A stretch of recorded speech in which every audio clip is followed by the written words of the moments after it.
Welcome to This Explainer. Today, we're jumping right into a concept that is going to fundamentally challenge how you view your own existence.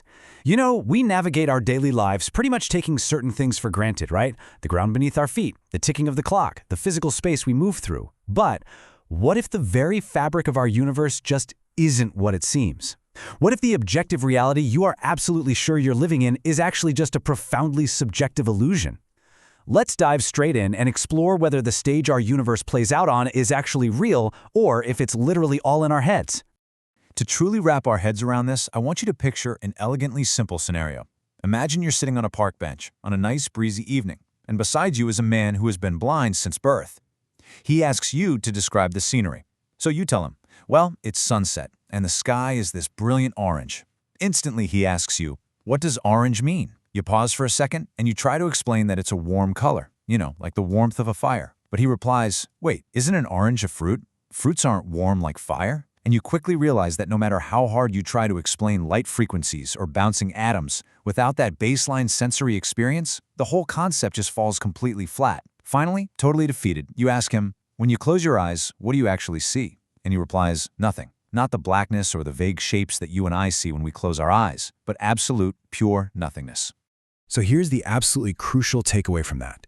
You and the man on the bench are both human beings living on the exact same planet at the exact same time.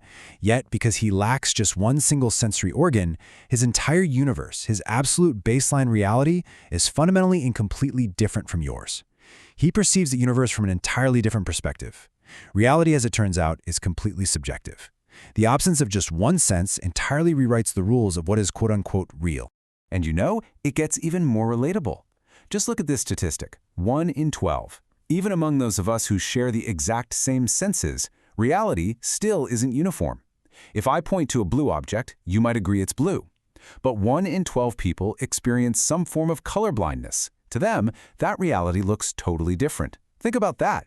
Colors are a spatial entity born from light reflecting off objects out there in the physical universe, yet they are perceived completely uniquely by individual observers. If something as basic as color changes from person to person, what else is totally subjective? Section 1. The Great Space-Time Debate. So, if our individual senses dictate our reality, could the massive concepts of space and time just be subjective illusions as well? I mean, is space actually out there, or is it just a construct of our brains? Well, the scientific and philosophical communities have been locked in a cosmic tug-of-war over this for centuries. On one side, you have the absolutism camp. This is the belief that space and time are fixed, rigid, and absolutely real for everyone, no matter who is looking at them. It's the ultimate objective stage. But on the other side is relationalism. This camp argues that space and time are not fixed stages at all. Instead, they depend entirely on the unique observer and how objects interact with one another. So, the million-dollar question we have to answer is, which of these actually fits the universe we live in? Section 2. The Historical Tug-of-War. To figure out which team is right, we've got to look back at this incredible historical detective story. Think of it like a chronological relay race passed between absolute geniuses. Back in the 16th century, René Descartes heavily championed absolutism. He essentially viewed the universe like a giant 3D math graph. Since you could plot objects mathematically without breaking the rules of nature, he figured, hey, the grid of space must be absolutely real. Then, in the 17th century, Isaac Newton grabs the baton. He uses Descartes' ideas to build his famous laws of motion, declaring that time is absolute. It just marches forward at a fixed speed, waiting for absolutely no one. So case closed, right? Well, not quite. The 18th century rolls around, and the German polymath Gottfried Leibniz yanks the rope fiercely back toward relationalism. Leibniz argued that space is really just a property of interacting particles, which he called monads. No interactions, no space. But then the 19th century brings the discovery of electromagnetism, which scientists thought needed a medium to travel through, giving absolutism the lead once again. And finally, in the 20th century, Albert Einstein flips the whole board over. He proves that space and time are actually a single interwoven entity, space-time, and it literally warps and bends depending on how fast you're moving. Space-time, he showed, is strictly relative to the observer. But even Einstein relied on gravitational fields, which still kind of implied some sort of spatial medium. So, incredibly, the debate remained totally deadlocked. Section 3. The Emergence Theory Twist. So after hundreds of years of back and forth, where does that actually leave us? Are space and time real, or are they just a relational illusion? Well, enter emergence theory. This is a groundbreaking, massive modern plot twist developed by scientists in Los Angeles. It suggests that space, time, and reality as we know it are not fundamental features of the universe at all. Instead, they emerge from something much, much deeper. Emergence theory posits that our universe is merely a 3D projection of an 8-dimensional crystal structure. And in this incredibly complex, highly symmetrical 8D crystal, the past, the present, and the future literally all exist simultaneously. Our reality is just a shadow cast by this higher dimensional geometry.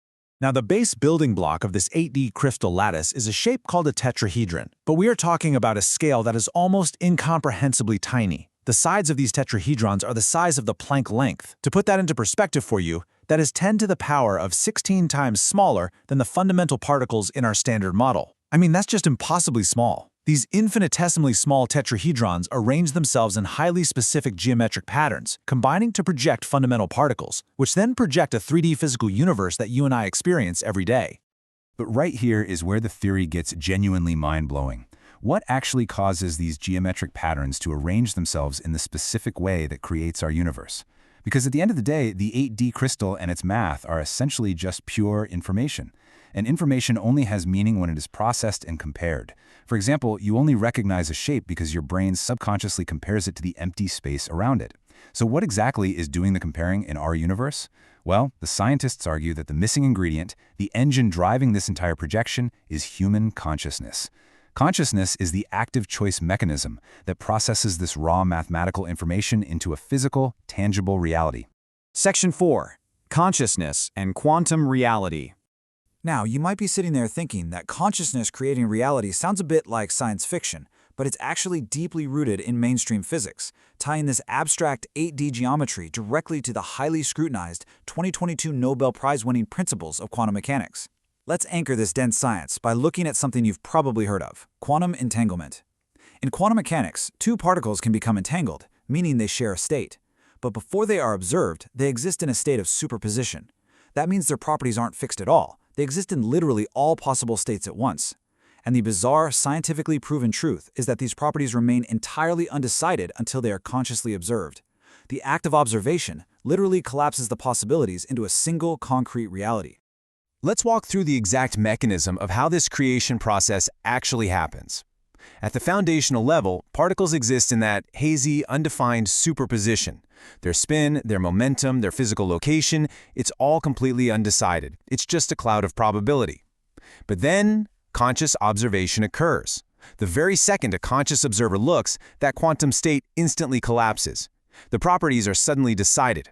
And finally, our unique, highly complicated brain circuits process these collapsed properties to literally project our own individual, unique version of reality. Just like the blind man on the park bench we talked about earlier, your specific consciousness is the lens that brings the universe into focus. And this brings us full circle, effectively resolving our centuries-old historical tug-of-war. The answer leans heavily towards relationalism, but with a profoundly modern twist.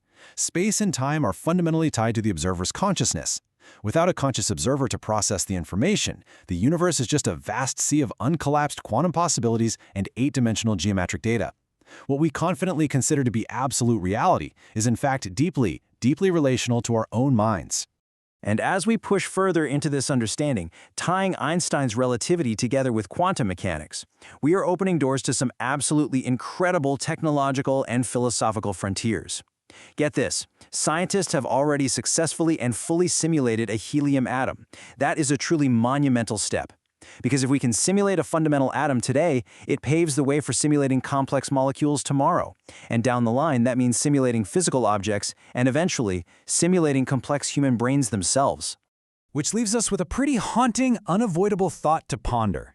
If reality is a subjective projection that is entirely dependent on the observer's consciousness, and if we are right on the precipice of being able to simulate physical matter and brains ourselves, are we actually living inside a simulated reality right now? Is our universe just an unimaginably complex simulation experiencing itself through us? I want you to look around the room you're in right now and really think about that. Thank you so much for joining me on this explainer. Stay curious, keep questioning the world around you, and